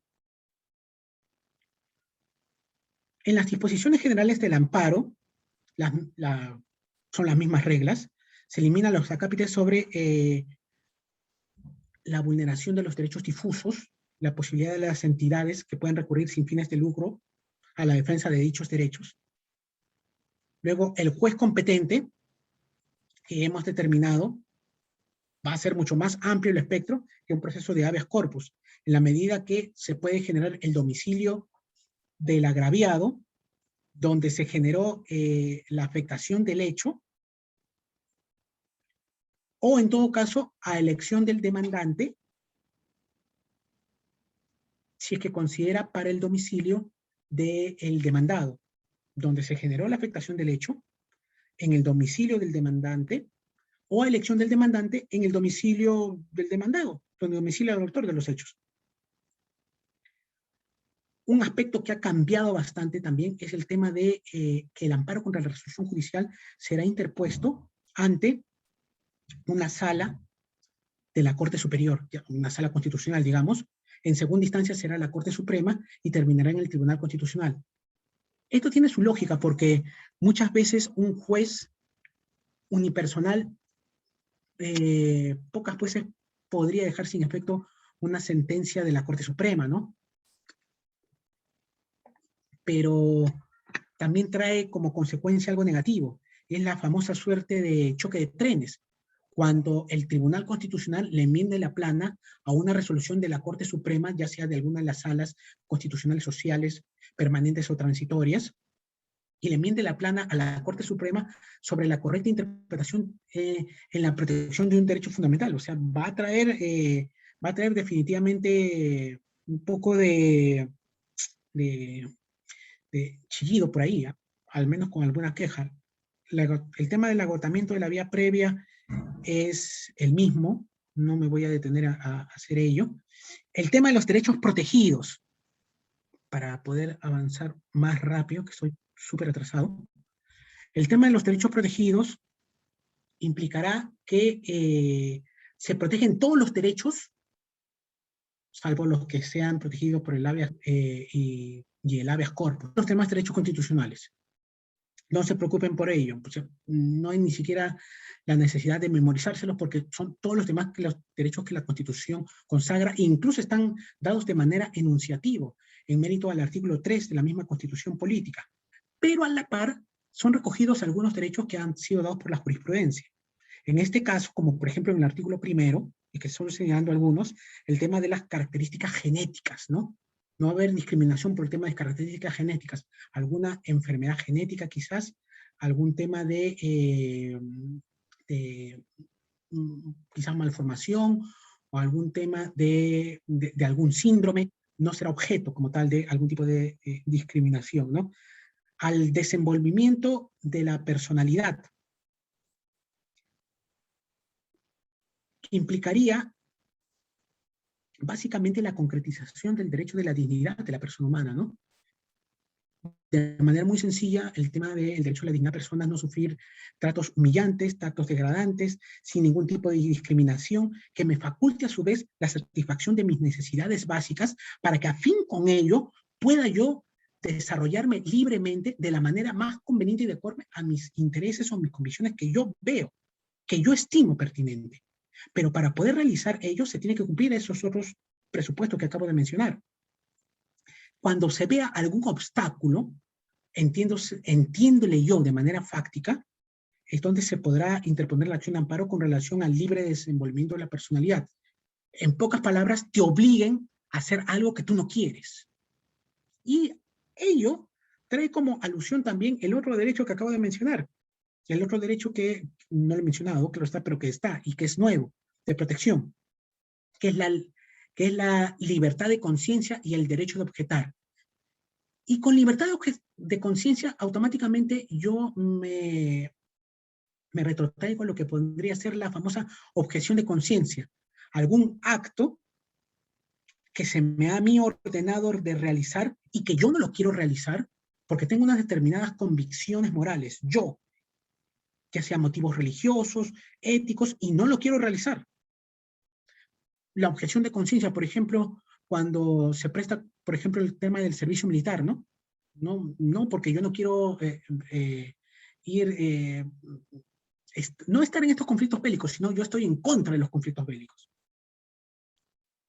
El tema de la objeción del derecho a objetar podría también asemejarlo con el tema de la desobediencia civil, denunciando quizás una norma jurídica, denunciando quizás a través de una práctica colectiva, pública, que ese aspecto como tal es injusto. Y esos mismos principios que yo guardo es compartido por una determinada sociedad o un determinado grupo de personas, ¿no? Y esta voz en alto que yo coloco es con la obtención, con la finalidad, no de que el ordenamiento se pueda destruir, sino con el objetivo de que pueda ser mejorado. El otro vendría a ser el derecho al agua potable, como elemento básico, esencial para el desarrollo humano y los demás derechos, que fue interpuesto por una sentencia en la Corte del Tribunal Constitucional, que estoy señalando ahí, 3668-2009, ¿no? Y que es ahora sujeto de protección a través del amparo de manera directa, como tal, ¿no? En la legislación. El plazo de 60 días, el plazo para interponer la demanda de amparo, contados los 60 días que ya conocemos, pero la modificación es con relación a los amparos contra la resolución judicial, que son de 30 días hábiles, contados ya no desde la resolución que dispone el cúmplice del ejecutoriado, ojo con esto, sino con la resolución que dispone o que me notifica aquel acto firme como tal. Luego, se mantienen los mismos actos para el cómputo de los plazos, ¿no? No se genera cómputo de plazo cuando es amenaza cierta, cuando también no se ha agotado la vía previa, la omisión del acto infractor tampoco, en la omisión de actos no se genera el cómputo del plazo. Y acá hay algo que sí es agregado, ¿no? Si se trata de normas autoaplicativas, el plazo no prescribe, salvo que las normas sean de abogada, pero, caray, acá el código me está haciendo alusión a la norma autoaplicativa, y recordemos que más allá, más arriba, no me hace alusión alguna. Y luego siguen los demás artículos, ¿no? La acumulación subjetiva de oficio, la intervención litisconsorcial y otros que se mantienen vigentes, ¿no? El artículo 118 del mismo Código Procesal que establece, ya como última alusión al Código Procesal Constitucional, que establece que la objeción de que los votos de los tribunos no puedan ser cambiados una vez que hayan sido tomados, que en principio estaría bien, ¿no? Porque caray, variar el voto, ¿no? Da un visos de que quizás pueda haber ahí una suerte de corrupción, digamos, pero en realidad tampoco no es así, porque muchas veces la posición que pueda tener hoy, en un determinado caso, puede hacer que cambie mañana en atención a ese diálogo que yo pueda tener con alguno de mis pares sobre un hecho en particular, o sea, no verlo tampoco de manera tan negativa como tal, ¿no? Entramos entonces a lo que son, como cuarto punto, los actos lesivos en los derechos, de los derechos fundamentales. De manera, voy a tratar de hacerlo lo más sencillo posible para que no me gane el toro con relación a estos dos últimos que son más importantes. Hemos dicho que el amparo procede contra todo acto u omisión que afecte o lesione, restrinja un derecho fundamental, ¿no?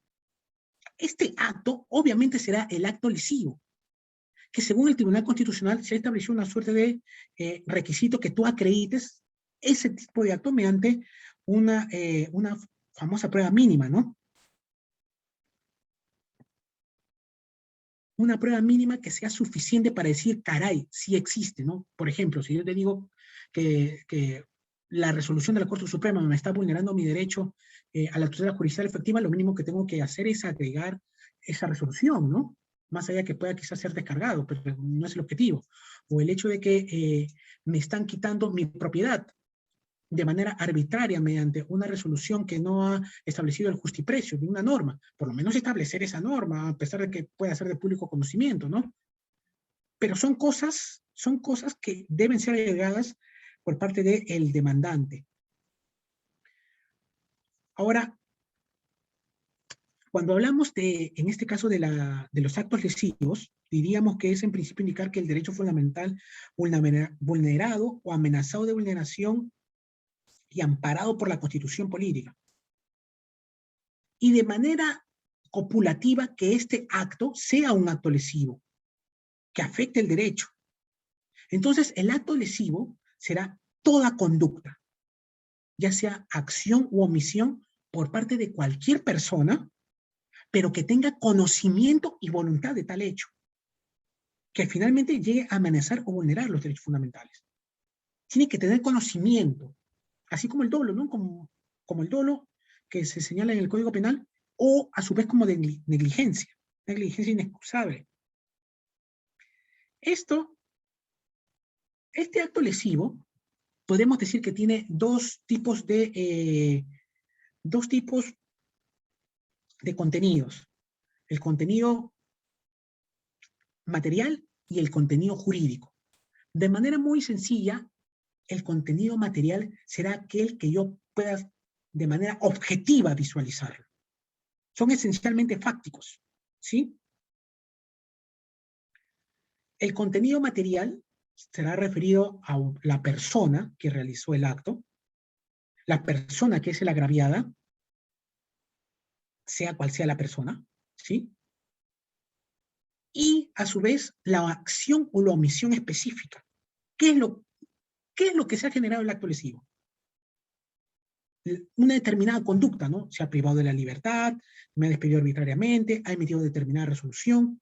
Eso es lo que se ve, esto es lo que se observa de manera fáctica, ¿no? Ese es el contenido material. Estos son la tipología que he dado con relación a los actos lesivos, el modo en que se evidencia si es reparable o no, si los actos son presentes, amenazantes o sucesivos, actos consentidos o no consentidos, que lo paso de manera rápida, para seguir el segundo punto con relación al contenido jurídico. Aquí es donde se tiene que valorar el acto jurídico. 1.50, ¿no? El acto lesivo. El primero, Tengo por soles. por favor, bajen Dame 50, ¿cómo tienes? apaguen su micro. Gracias. Con relación al acto jurídico, podríamos señalar que tiene una valoración del acto lesivo cuando, uno, se relacione con la afectación de un derecho fundamental, tenga sustento constitucional directo. Y acá no importa propiamente en este acto si es que tiene o no relevancia, o qué tan grave es o no. La medición de la intensidad, en todo caso, tendrá relevancia, pero para otros aspectos, ¿no? Como como la famosa vía paralela que nosotros vamos a señalar, o en la aplicación del test de ponderación, ¿no? ¿Qué tanta es la gravedad de la intensidad que si alguna vez han podido desarrollar, ¿no? Entonces se encuentra relacionada el acto jurídico, lo que yo voy a tratar de interpretar, es si se encuentra desarrollado con la afectación a un derecho fundamental y que tenga sustento constitucional. Los actos lesivos, entonces, podríamos incluso tipificarlos aún más como si fuesen actos ilegales, actos que van en contra de la ley, actos que van por la mera voluntad de la persona que tiene esa autoridad, los actos arbitrarios, que van en contra del sentido de justicia como tal, y que al final de cuentas son sujetos de control constitucional. Y un hecho que es importante, que se debe tomar en cuenta con relación al acto, es que estos deben de ser manifiestos. Porque recordemos que estamos ante un proceso rápido, sencillo y efectivo. Y cuando el acto es manifiesto, y cuando es evidente, y cuando no es sujeto a cuestionamiento o incluso de duda, por ello que no se requiere de actuaciones complejas de prueba, sino que las actuaciones son inmediatas, será mayor procedente el hecho que el amparo pueda ser tutelado, ¿no? Pero, sin perjuicio de ello, el TC establece un mínimo de una prueba mínima. Un mínimo de esa prueba esencial, que por lo menos dé pie, y no solamente se devengue en puros contenidos abstractos o teóricos que pueda elucubrar o decir la parte demandante, ¿no? Y en el peor de los casos, si así existiese duda, sabemos nosotros que se tiene que aplicar el famoso artículo 3, ¿no? Del título preliminar. Frente a alguna duda, si es que se tiene que no archivar el caso, se tiene que continuar. Muy bien, doctores, doctoras. Llegamos al penúltimo y al último punto de nuestra clase de hoy, que espero terminar en clase de estas 2 horas, tomándolos de manera estricta, y quizás si es que me demoro un poco les ruego indulgencia, ¿sí?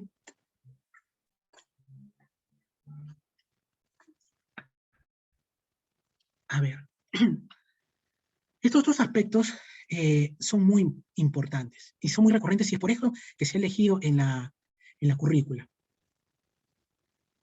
Artículo 7, inciso 1 de la ahora Código Procesal Constitucional, que indique que se afecta o que no se ha demostrado la afectación al contenido constitucionalmente protegido.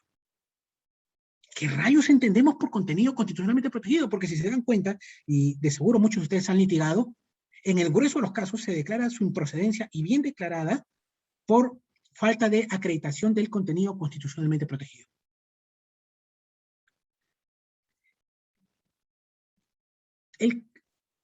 La definición del contenido constitucionalmente protegido, o en este caso del contenido constitucional, se define en principio en función al texto constitucional, que puede ser limitado, ilimitable y delimitable. Cuidado con esta suerte de juego de palabras, ¿sí? Limitado finalmente porque todo derecho tiene límites desde una posición de la teoría absoluta de los derechos fundamentales, que implicaría que tiene un coto vedado, según Garzón Valdés. Un límite interno, a lo cual se identifica con su contenido esencial. Ese es el único contenido que tendría los derechos fundamentales. Por eso que es limitado. Ilimitable es porque nadie puede conocer esas fronteras, nadie puede conocer ese coto vedado, ¿sí? Y delimitable porque el legislador va a ir perfilando ese contenido. Y también, caray, pueden ser los órganos jurisdiccionales, ¿no?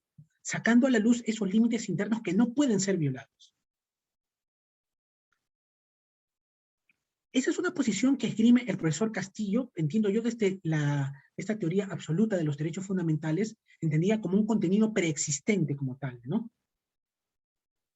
Pero básicamente la doctrina, como la jurisprudencia, hacen alusión a esta teoría relativista, ¿no? Esta teoría conflictivista, de cómo entender esta suerte de contenido esencial, ¿no? Y nos vamos al famoso caso Anicama Hernández. Cuando queramos ver el tema del contenido constitucionalmente protegido, tenemos que ver el tema de Anicama, el caso Anicama Hernández. ¿Y qué es lo que señala? dentro del tema de la protección del derecho fundamental, que no voy a entrar al caso en particular porque sería desbordarme con el tiempo, sí mencionar aquellos aspectos pertinentes que nos lleva al caso con relación a este ítem de improcedencia de la demanda, que dicho sea de paso puede ser, o en su momento fue in limine, pero no es óbice para que pueda ser incluso decretado en plena sentencia. Ojo, se impone que el contenido esencial del derecho fundamental estará enmarcado por este que está en negrito, mientras que el contenido no esencial será aquel enmarcado en círculo naranja, ¿no? Aquello que va fuera de lo medular del derecho fundamental, ¿no? Que sigue siendo derecho fundamental, pero es pasible de delimitación, es pasible de restricción. Pero ojo, de no tampoco cualquier tipo de restricción, que debe ser también fundamentada, ¿sí? Esto lo vamos a ver luego. Según el profesor Medina Guerrero, señala que el contenido esencial no es claudicante, no se puede eliminar, no se puede, ni siquiera se puede limitar, es lo único que existe como tal. No existe ninguna limitación a ello, sino so riesgo de que se pueda desnaturalizar como tal el derecho. Se busca entonces garantizar la eficacia de ese derecho fundamental. Es por ello que este es, digamos, un límite intangible, que en doctrina también se conoce como el límite de los límites. Ahora, según esta misma sentencia del caso Nicama, y que ha generado controversia, caray, porque ha generado una confusión en la medida que lo asemeja en mayor o menor medida al contenido esencial del derecho fundamental. El contenido constitucionalmente protegido en mayor o menor medida al contenido esencial del derecho fundamental. Y la determinación que esto vaya a generar se dice pues que no es a priori, contrario a lo que era la otra teoría que acabo de mencionar, ¿no? Como la teoría absoluta. En la medida que se requerirá no solamente una labor de interpretación en todo, con los demás valores, principios y derechos que se encuentren así positivizados en la Constitución política y en algunos otros que forman parte del bloque de constitucionalidad, sino que también a su vez no podría ser de manera tan fácil ejercitado de manera abstracta. Por eso que no es tanto así realizado a priori. Se requerirá, por tanto, de un análisis sistemático. Será entonces de vital importancia la observancia de los principios de unidad de la Constitución y concordancia práctica.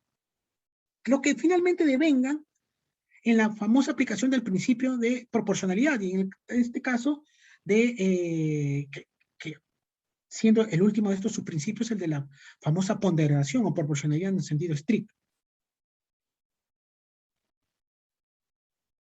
Entonces, si yo quiero determinar la exactitud de este contenido constitucionalmente protegido, esta protección, tendré que hacerlo en cada caso en particular.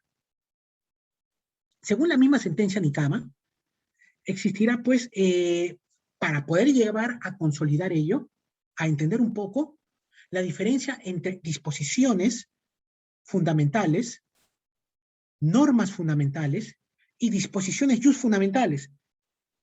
Esto seguro quizás lo están viendo o ya lo han visto con relación al estudio del principio de proporcionalidad. Y es que para poder yo decir cuál es la afectación del acto lesivo sobre mi derecho, tengo que en principio llegar a concientizar que existe una relación directa de un derecho constitucional. Es decir, que existe una disposición fundamental, que existe un enunciado lingüístico tal cual consagra el derecho. Disposición fundamental. Después, existe una norma válida, razonable, de interpretación de ese dispositivo o de ese dispositivo fundamental o de ese enunciado lingüístico. Muy bien sabemos nosotros, y está por demás decir la diferencia en que hay entre un artículo y una norma.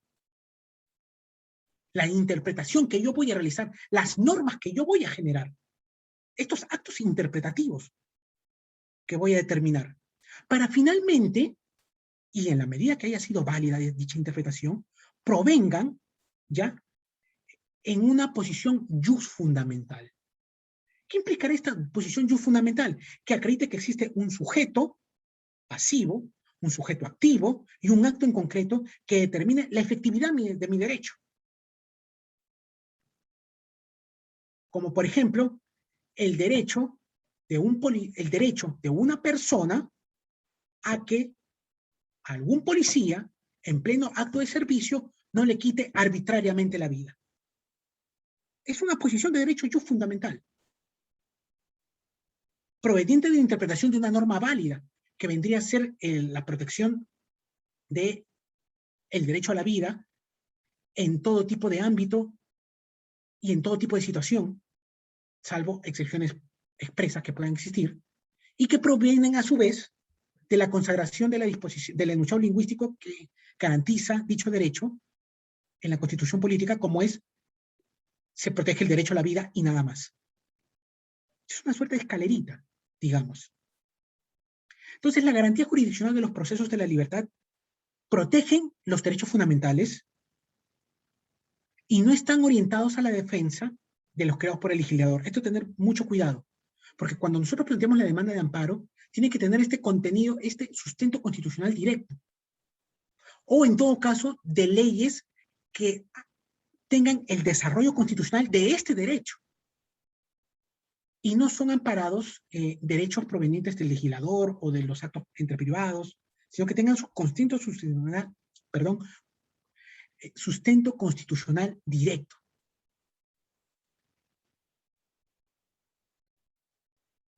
Aquí hay unas cuantas diferencias teóricas que es importante tomar en consideración y que lo hemos sacado del profesor Samuel Abad, que dicho sea de paso, ha sido una de las personas que ha formado parte de la elaboración del Código Procesal Constitucional del año 2004 y que fue el que instauró el tema de la improcedencia de la demanda cuando no se observe el contenido constitucionalmente protegido.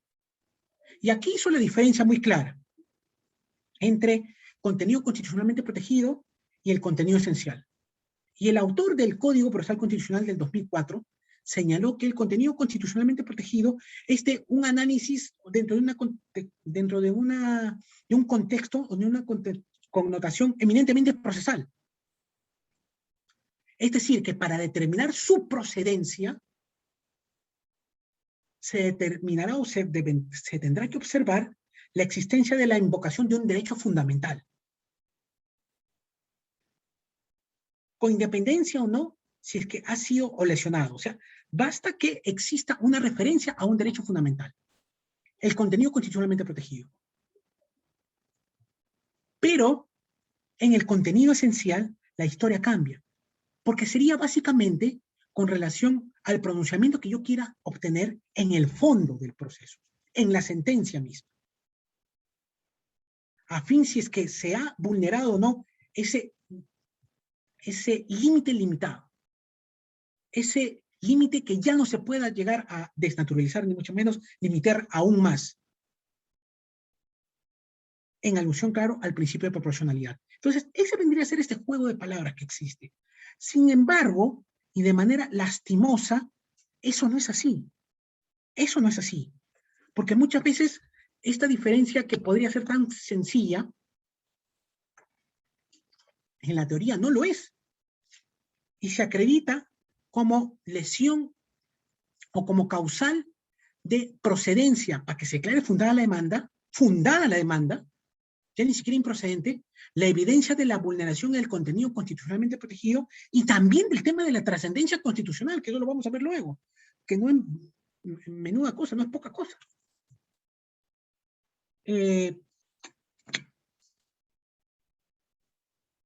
Podemos mencionar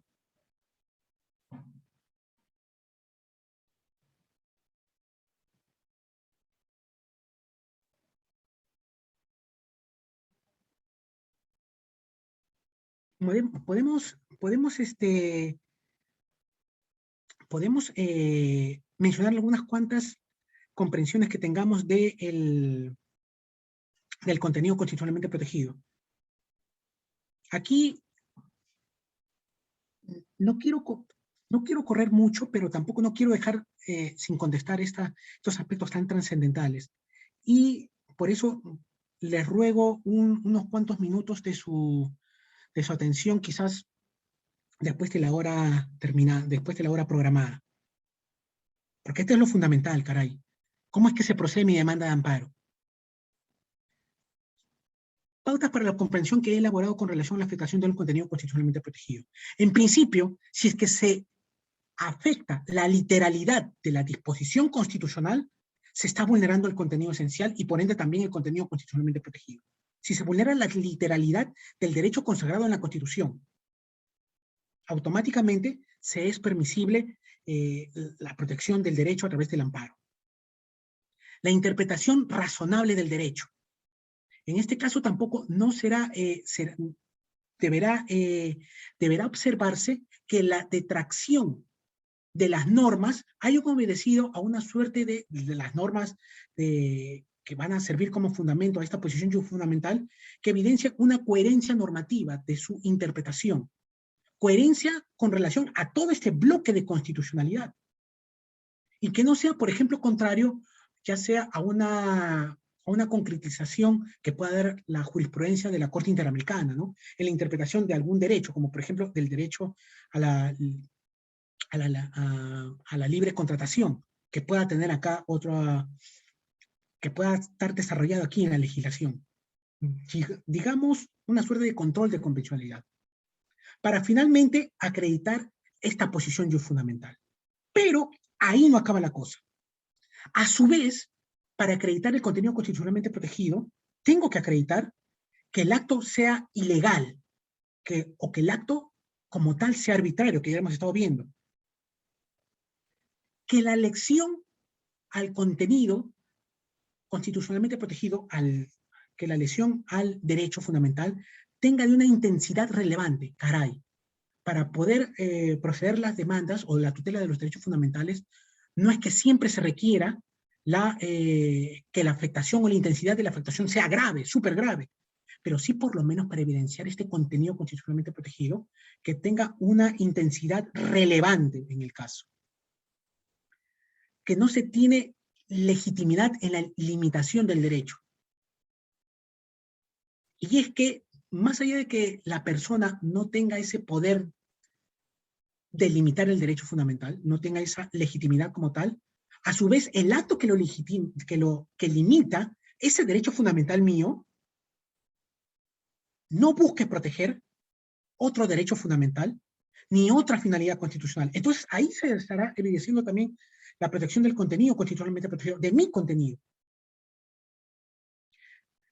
Tendrá también que demostrar que la pretensión va de la mano con la finalidad que ha sido positivizada en el derecho.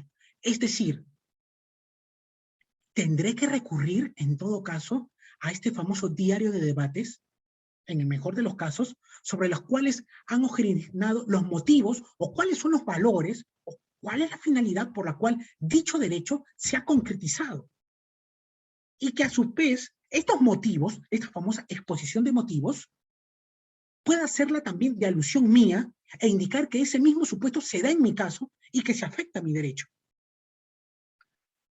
La afectación, obviamente, tendrá como relación del contenido constitucionalmente protegido que no esté referido a aspectos accesorios o secundarios del derecho constitucional, sino que es algo principal y es algo directo.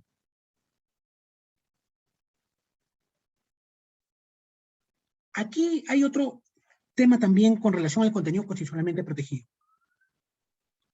Y este es con relación al precedente Vázquez Romero, que ya nosotros hemos visto con la famosa sentencia interlocutoria. ¿Y por qué hago alusión a ello con relación al contenido constitucionalmente protegido? Porque, además de establecer unas pautas pertinentes de cuánto es que va a cubrir este filtro, y no sabemos cómo va a acabar ahora, cómo va a ser ahora, evidenciamos que también existe una suerte de relevancia de la protección constitucional, ¿sí?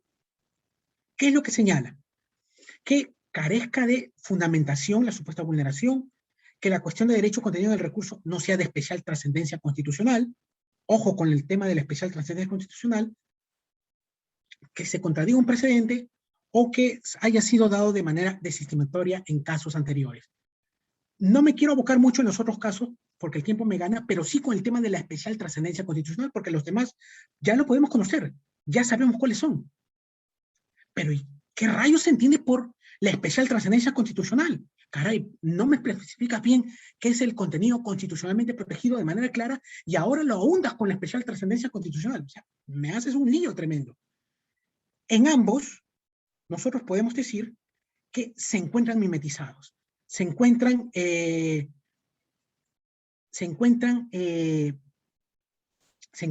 abarcados unos con los otros. Las preguntas, por favor, las voy a tomar y me disculpan encarecidamente al último o en su defecto en la clase siguiente, porque me están apurando para poder llegar a culminar, por favor. La especial trascendencia constitucional. Ya el TC lo ha llegado a tomar en algunos casos en particular, ¿no? Que al respecto que se evidencia que no está referido de manera directa a una cuestión que está consagrada en el derecho constitucional. No tiene asidero legal directo como tal. Hace alusión al contenido constitucionalmente protegido, definitivamente. Cuando ha sido un aspecto que ha sido excluida de tutela, o cuando simplemente no requiere de una urgencia en la misma.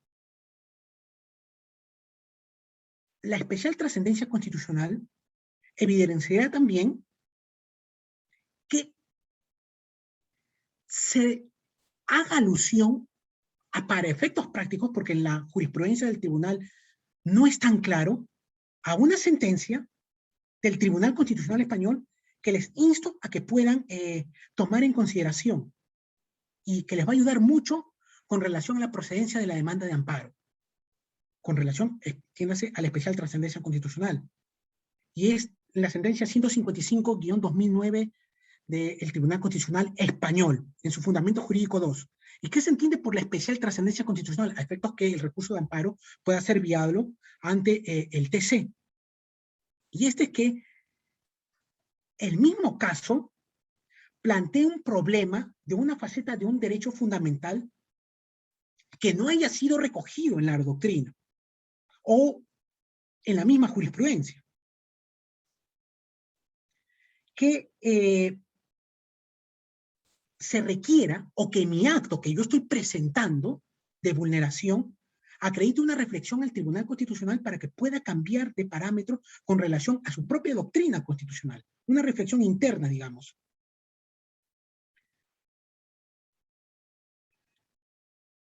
O también con relación a un cambio que se haya generado en esta doctrina comparada o en esta jurisprudencia comparada de los órganos supranacionales con relación a mi propia doctrina constitucional, a mi propia jurisprudencia constitucional. Cuando la vulneración, cuando quizás la vulneración de mi derecho fundamental provenga no tanto de un acto aislado, privado, sino provenga de un acto, de una norma legal, de una ley como tal, que tenga efectos generales, que quizás traiga a colación una reiterada interpretación de la jurisprudencia del Tribunal Constitucional que le diga, por si acaso, tu interpretación es un poco lesiva al derecho fundamental. Paradójico, porque en la sentencia interlocutoria se dice que no es procedente el amparo en vía RAC cuando se desconozca un precedente vinculante. En cambio, acá no. La especial trascendencia constitucional, que es tomada de la jurisprudencia española, dice lo contrario. Y dice que puedes tú alegar la vulneración del derecho y evidenciaré una especial trascendencia constitucional cuando estés demostrando que en mi jurisprudencia, yo, Tribunal Constitucional, estoy equivocado y merezca realizar una interpretación conforme a la Constitución porque esa interpretación es lesiva de derechos fundamentales. Cuando también la doctrina constitucional sobre el derecho que se alega en el recurso está siendo incumplida, claro. Viene siendo incumplida los parámetros que ha dado el mismo Tribunal Constitucional por los órganos de primera instancia como tal, ¿no? Las resoluciones del Poder Judicial, digamos. que se incurra en todo caso en una negativa manifiesta del deber de acatamiento de la doctrina constitucional que ya hemos señalado, o incluso, por eso que esta es una suerte de números apertus con relación a estas causales de delimitación de la especial trascendencia constitucional, cuando se plantee una cuestión jurídicamente relevante y que tendrá especial repercusión en el ámbito social, económico o político. Y eso es lo que muchas veces genera un amparo que puede ser un poco sencillo en un cuestionamiento muy complejo por parte del Tribunal Constitucional que siente precedentes, como el famoso presidente Anicama, el presidente Bailón y muchos otros, ¿no? Que vienen de algo muy sencillo, que al final no fue tomado en consideración, pero que al final se sabe que va a tener repercusión. Un último aspecto, y con esto voy a tratar de correr en estas últimas 3 diapositivas, es con relación a la residualidad del proceso de amparo. De manera muy rápida, quizás el mayor cambio que ha tenido el Código Procesal Constitucional, el Código Procesal Constitucional de 2004, que ha replicado ahora en el 2021, es el hecho de que se pase de un amparo alternativo a un amparo subsidiario, a un amparo residual. ¿Por qué? Porque se generó un abuso tremendo del amparo. Se llegó a amparizar todo. Y a efecto de dejar la carga procesal es que se generó esta suerte de vía procedimental igualmente satisfactoria. Esta vía específica, salvo el tema de habeas corpus, ¿no? Pero a su vez se indica que esta vía debe cumplir determinados requisitos. Ojo, no es que plantee yo mi demanda de amparo por despido arbitrario y me digan, por ejemplo, oye, pero existe el proceso contencioso administrativo, vete al proceso contencioso administrativo, o existe el proceso civil, o existe el proceso laboral, vete al proceso laboral, porque existe un proceso que también tutela. No. Se tiene que observar cuáles son las características de este proceso. Si es que es igualmente satisfactorio, idóneo y eficaz que el igual que el amparo. Y estos requisitos van a tener que ser asemejados de manera, ojo, quiero que entiendan esto, de manera copulativa, no disyuntiva, copulativa. Estos 4 que determina el Tribunal Constitucional en este famoso precedente Elgo Ríos. Desde entonces, desde estas 2 perspectivas podemos analizar la vía y analizar el derecho en que se trate. La vía, es desde una perspectiva objetiva, es claro de ser vista, es fáctica. La primera, desde el análisis de la vía que va a tener sus 2 ítems, permite ver si es que esta vía es célere y efectiva. Caray, no va a haber proceso más rápido que el proceso de amparo, definitivamente. Pero hay que observar qué tanto se comporta este proceso en la práctica con relación al proceso de amparo. Quizás al final los 2 terminen siendo tan rápidos, ¿sí? Ya sea en la vía laboral, en la vía contenciosa. La segunda, determinar si esta vía es idónea para la protección del derecho. Idónea. Si al final el mismo decisum que pueda tener el legislador ordinario, porque llámese que el legislador ordinario es el primer legislador en proteger los derechos constitucionales, los derechos fundamentales, tendrá la capacidad de poder emitir los mismos efectos en su decisum que un juez constitucional, como por ejemplo reponer las cosas al estado anterior de la vulneración del derecho, que puede generar ese efecto restitutorio que están dando en los procesos de garantía constitucional. Por ejemplo, podría quizás protegerse frente a algún proceso de amenaza por vulneración de un derecho fundamental. No, por más de que pueda ser quizás la vía contenciosa prima facie la válida, porque no será un magistrado del proceso ordinario, no puede emitir pronunciamientos sobre amenazas ciertas o inminentes, ¿no? La última diapositiva, y con esto terminamos, es de la perspectiva subjetiva. Recordemos que ya había la otra, que era la vía, desde el análisis de la vía, de la perspectiva objetiva, y ahora analizar desde el derecho de que se trate. Habrá una vía igualmente satisfactoria si transitarla en primer punto no pone en grave riesgo la vulneración del derecho. Y esto es un poco complicado, ¿ya? Porque obviamente que el proceso de amparo será para que pueda obtener una vía, una tutela jurisdiccional efectiva, rápida, a efectos de que no se genere la irreparabilidad del derecho. y en el contencioso o en el laboral o en esta otra vía paralela, también se tiene que demostrar que no voy a incurrir en una suerte de irreparabilidad en mi derecho. Pero quizás esto no puede llegar a concretizarse porque siempre también existen medidas cautelares, ¿no? Que tendrán como finalidad asegurar el pronunciamiento de fondo. Este segundo ítem de esta perspectiva subjetiva que nos da Elgo Ríos será, según se evidencia, que no es necesaria una tutela urgente atendiendo la relevancia del derecho alegado. Y con esto termino. La vulneración del derecho fundamental. Si es que ustedes acreditan, señores, que es grave por la afectación del contenido constitucionalmente protegido, que toca ese contenido esencial, que desnaturaliza y que generaría incluso efectos en toda la sociedad, quebrantándose esa dimensión objetiva, por ser de gravedad, ya no puede ser tomado como una vía paralela igualmente efectiva, o la contenciosa, o la laboral, o la civil, o cualquier otra. Y esto es algo fundamental, que te va a generar el quiebre de la intensidad grave que yo pueda tener en la lesión de mi derecho, a fin que la vía constitucional se me sea amparable como tal. Pero eso tendrán que generarlo a través de la fundamentación que se realice debidamente en estos aspectos a través de la demanda.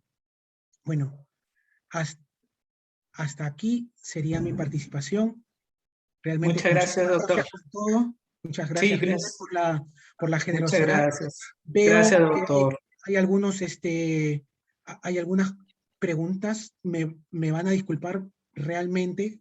Les rogaría muchísimo que me las puedan trasladar para la otra clase, que gustoso me doy unos cuantos minutos de poder absolverla, así como también cualquiera que quieran, por favor. Sí, doctor, muchas gracias. Gracias, estimados participantes, sino que también tenemos una ponencia, hemos iniciado desde las 5 de la tarde, vamos a terminar hasta las 11:30 de la noche. Doctor, cuídese mucho, que Dios me lo bendiga. Hasta luego. Gracias, hasta luego. Gracias. Gracias, doctor. Gracias.